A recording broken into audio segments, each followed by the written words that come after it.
I heard this story this afternoon about a bit of a stoush. That's the right word? Stoush?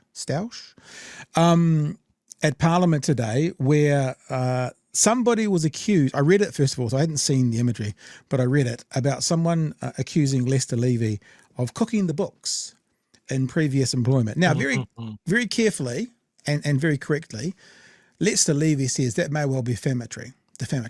So we're not saying that. We're just reporting on what was said today at a select committee. Let's have a look. Health Commissioner Lester Levy is strongly refuting claims from Labour's Ayesha Verrall that he's had a career of cooking the books. It comes as Health New Zealand bosses were caught out trying to lump $200 million on the previous Labour government's balance. Get that? $500 million. We want to blame Labour, literally blame Labour for that when it's us. I mean, cheeky much? Sheet. Here's senior political reporter Benedict Collins.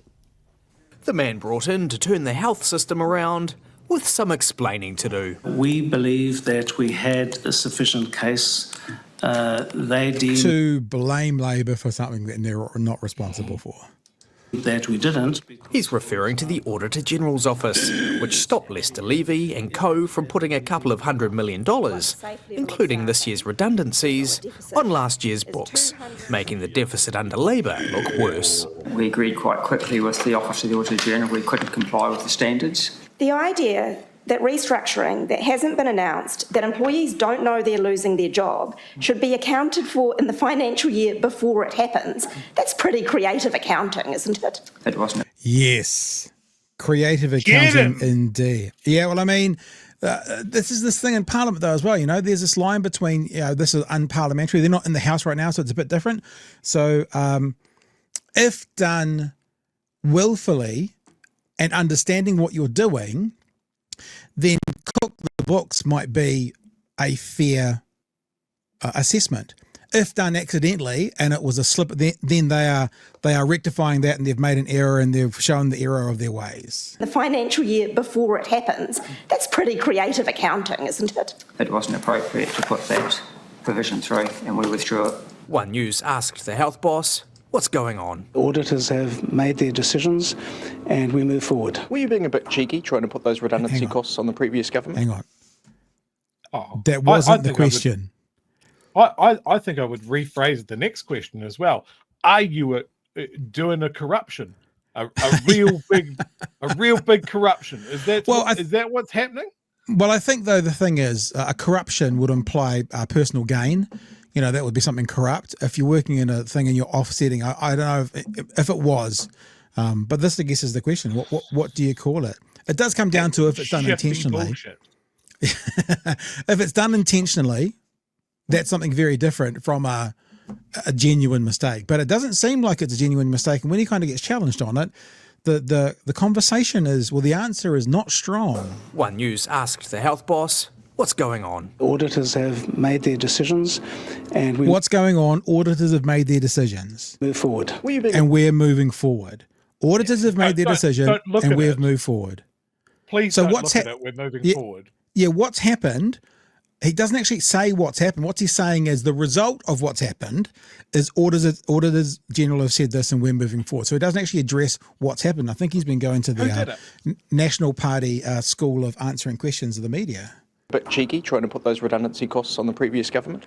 I wouldn't say cheeky. I mean, Labour's say you're trying to cook the books here, though, right? Make them look like they were worse financial operators, make you look better.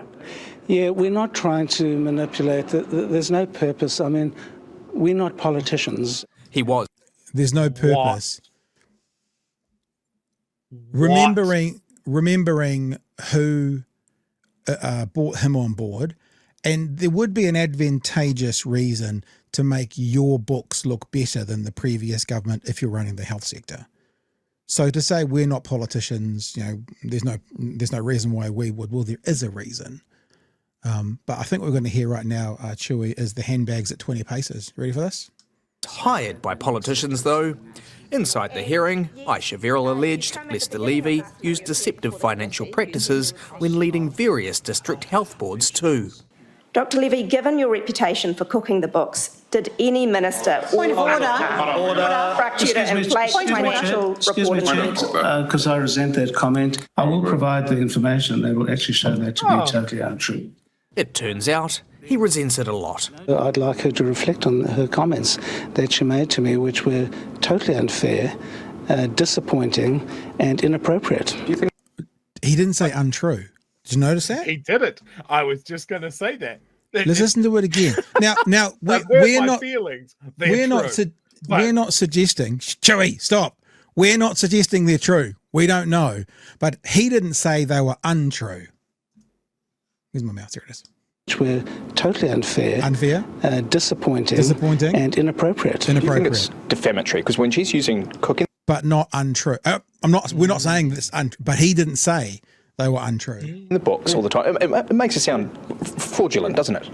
Yeah, I think that it could be considered to be defamatory, and we will have a look at that. But it was unnecessary. So what did Ayesha Verrall mean? Again, didn't say untrue. Doesn't mean that it's not untrue, but he didn't say it. This is deeply concerning to New Zealanders, that they're not getting accurate numbers from Health New Zealand on the state of their health system. You said he has a history of cooking the books. That you're implying is a bit of a fraudster, yeah? Well, I think the envelope is being pushed here on what a legitimate treatment of the accounts are. Labor adamant, Health New Zealand is trying to pull the wool over the public's eyes. All right, Benedict, what's the likely fallout from this spat? What are the main players saying? Yeah, well, I think it's fair enough that the Labour Party was kicking up a bit of a stink about this today. You know, it's absolutely vital for New Zealanders that Health New Zealand paints an accurate and honest reflection of the state of our health system. And I have to say, you know, those Health New Zealand bosses today, they didn't seem to have a very good defence about why they were trying to put future redundancies on last year's books. And the bigger picture here is that Labour is really worried that Health New Zealand is doing this to try and make the books look worse so that they can bring in even greater cuts to the health system.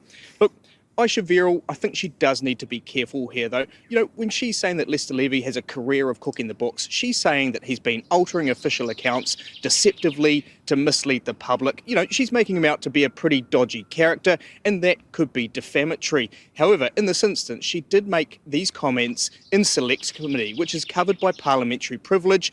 And in short, legally, that means even if Lester Levy does feel that he's been defamed today by Ayesha Verrall, his legal options, well, they're probably pretty limited. Benedict. And you did notice, Chewie, that when she was being talked to out in the corridor, it's not that she pulled back, but she doesn't go as hard. So every time you see a politician, when they speak freely under that protection of parliamentary privilege, and then they don't do it out in public, you do have to take that with a grain of salt.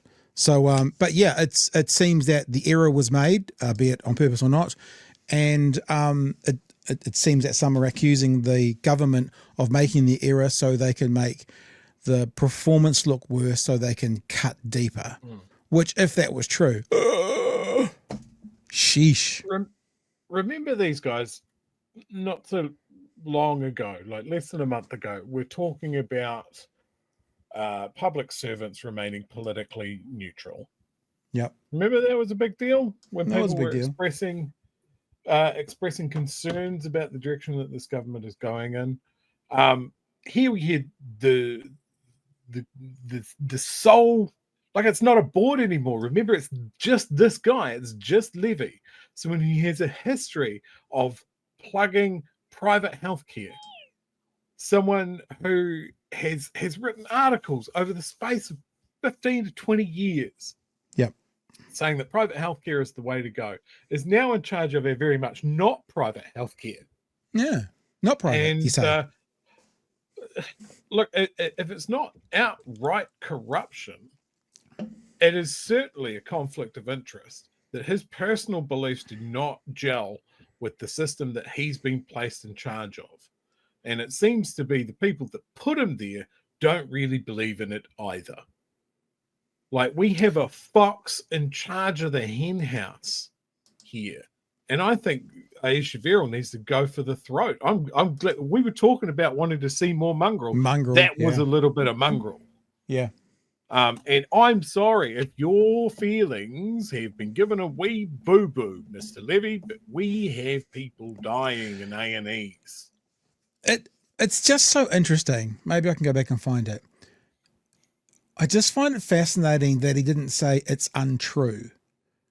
You know, I mean, I think that's a big tell. That's like if someone just made up a lie about me, the first thing out of my mouth would be, that's a damned lie. It's not true. Fucking come at me, prove it. Yeah. He said none of those things, and it was all about other less important feelings or reactions. I think that's a real big tell. I agree.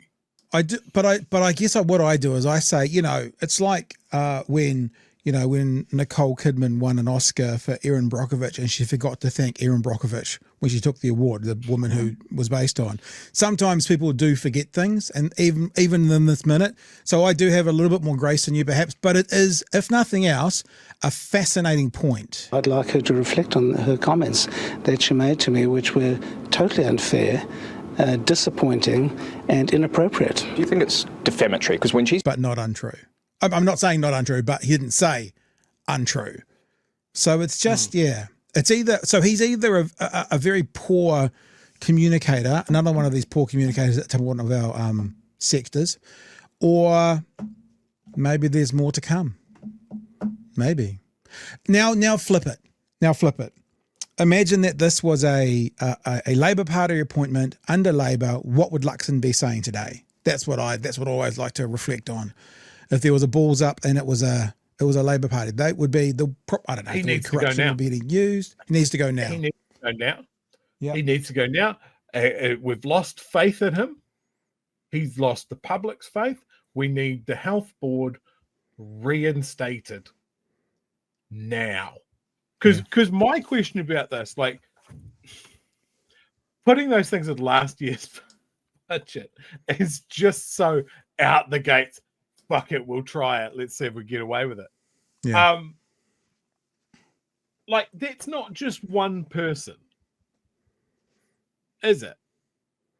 That's not just one person. We'll just put it in this column instead. This is a series of people going, yeah, this is a fucking great idea. This is the crime of the century. They'll never see it. We'll never get caught.